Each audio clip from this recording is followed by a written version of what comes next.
Valiant Rabbit workshop, let's make something. So we decided to start a new tradition here at Valiant Rabbit Manor to do a window display for Halloween.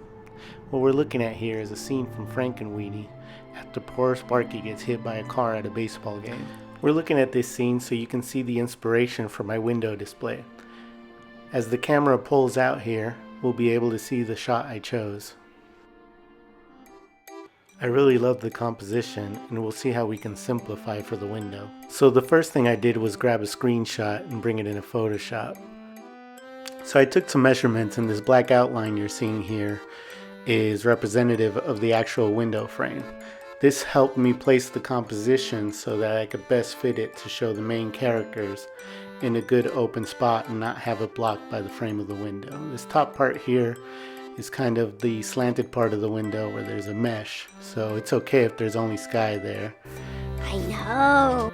The color bars represent the characters I'm going to put in. The pink one is Victor and the cyan one represents Sparky. This cross gravestone here I kind of felt was the hero prop, so I decided I was going to model and print that, and then the rest of the gravestones I figured I could just make out of styrofoam. Let's get to modeling. So what you're looking at here is Maya, and what I'm doing is using some basic shapes to block out the shape of the gravestone.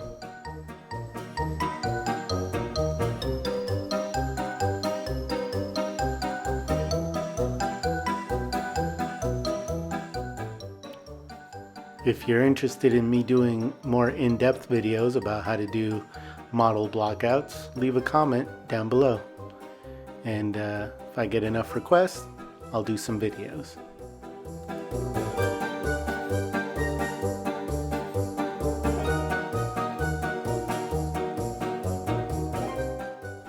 Also, if you're enjoying the video, hit the like button and subscribe.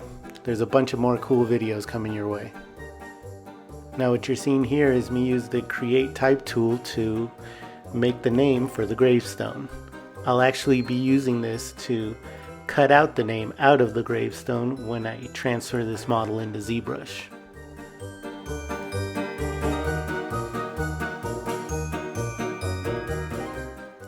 Now here we are in ZBrush, and I've added some divisions to the model to be able to sculpt Sparky's little head on the gravestone.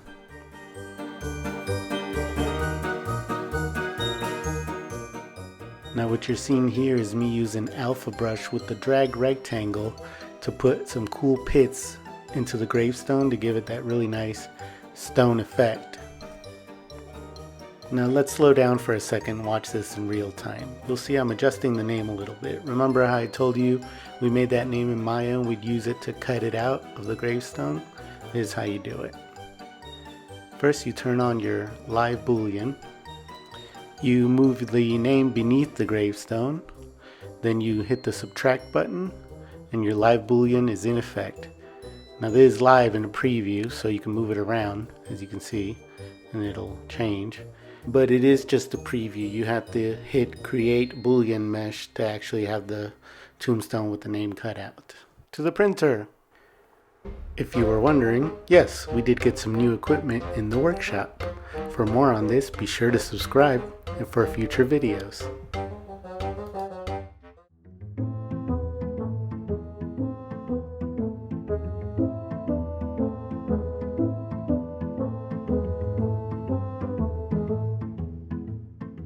We do a pretty basic paint job on this gravestone. Just start with a nice base of black. Make sure you cover all of it and then do some semi-dry brushing with gray and then actual dry brushing with gray.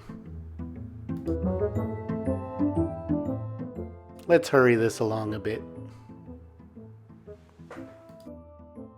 Now to fabricate the base, you can see my beautiful detailed plans here.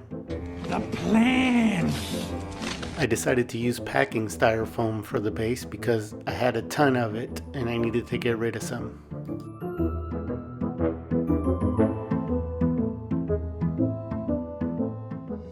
Now for a test fit.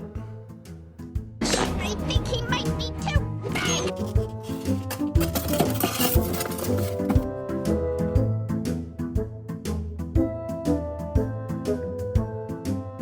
Then we assemble a few more pieces to build up the mound.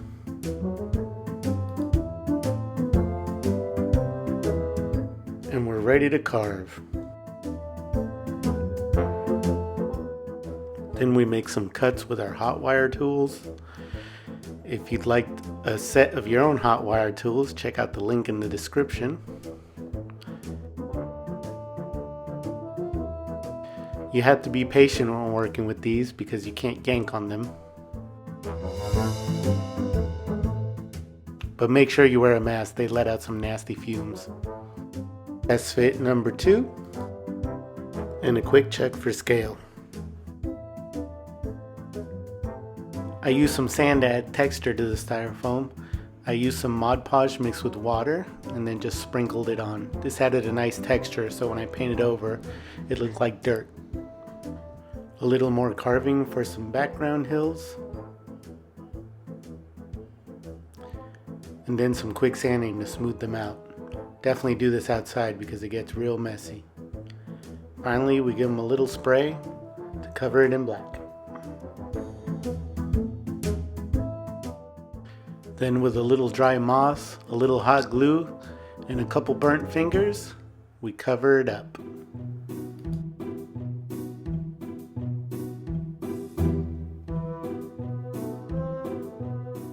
Quick taps so you don't burn yourself. I burned myself plenty of times.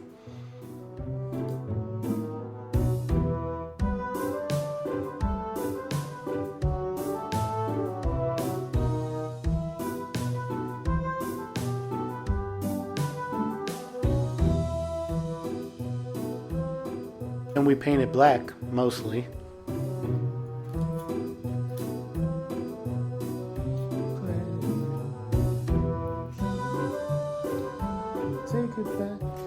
Then we spray from above with a light gray with the airbrush for a zenithal highlight.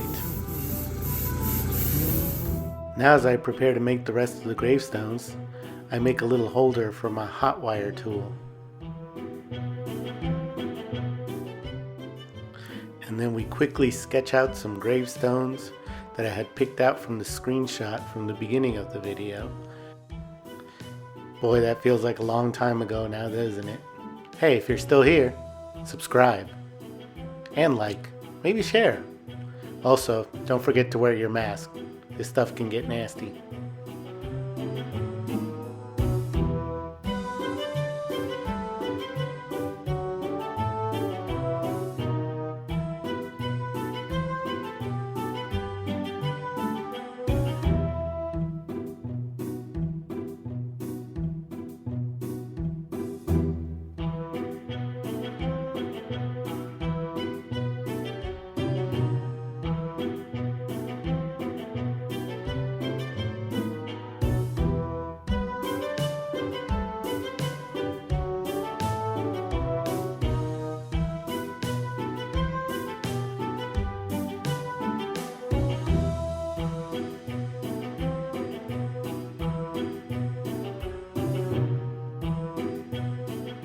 The paint jobs for the gravestones is the same as the one for the master prop, the bone gravestone. Just cover in black and then dry brush with the gray. These don't have to be as detailed as the main one, as you don't want them to be the main focus of the piece. So for my background piece, I use another big piece of packing foam. The first thing I needed to do is cut it to size. Then cut it in half.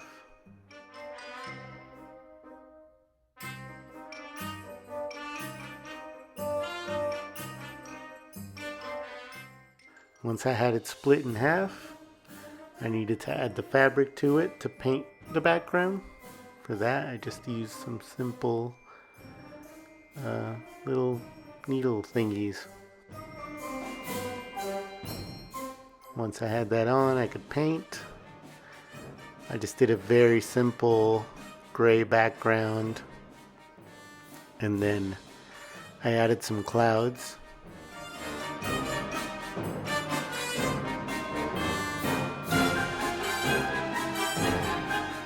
Happy fluffy clouds. Beat the devil out of your brush. And then finally I poked some holes in the back and put some Christmas lights through so we can have it light up at night. Oh, and of course, we gotta add our awesome styrofoam gravestones to the graveyard. More gravestones, please. Now let's check out the final result.